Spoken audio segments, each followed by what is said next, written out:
Hey guys, I wanted to make another video. Someone left a really good comment. They're like, I want to see more videos about kind of like diving into the mind of a pilot and what we think and what we feel and experience during different phases of flight, or when we're you know, how we view certain things and our experiences. So I think one of the questions that I want to answer is, are pilots afraid of heights?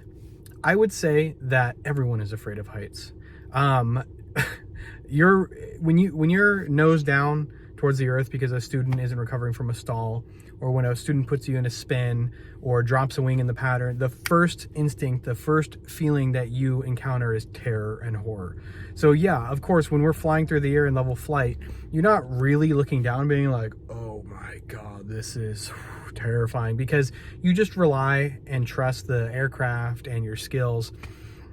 You understand that there's something called best glide, where that if the engine were to go out, you're not just going to fall out of the sky, you just glide and hopefully recover. So yeah, to answer your question, are pilots afraid of heights? I would say generally no. When we're just flying, we're not afraid. We don't look down and we don't feel terror or fear. But the moment that we encounter unusual circumstances, like a spin, for example, or dropping a wing in the pattern, you know, if a student gets too slow and banks too much, or an unsuspected stall, yeah, the first thing that you experience is terror and horror.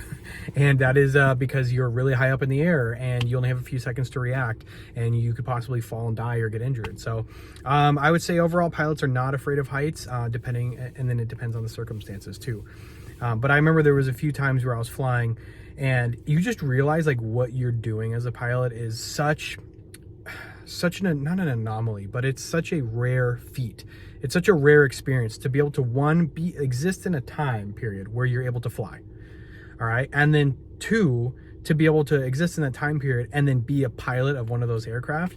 It's amazing. It's like inhuman. It's like unnatural. Right. So I remember there was a few times where I was flying, I was on a cross country. I was like, la, la, la, la, la, la, la. Then I was like, I am in an aluminum cylinder, 10,000 feet in the air, flying over mountains right now. What the hell? And like the lizard part of my brain was like freaking out for a second. I'm like, okay, just stay calm. You know, this is when I was a new pilot, you know, solos for instruments, stuff like that. So, and I remember looking down a few times being like, okay, this is suddenly freaking me out. You realize how amazing it is and how scary it is at the same time that you're flying an aircraft. So yeah, kind of interesting. I'll make more videos like that. But if you guys like these videos, subscribe. I mean, the channel is like doubling, and I can tell there's a lot of good new faces coming in here. So leave a like and subscribe, and let me know what else you guys want me to make videos about. See ya.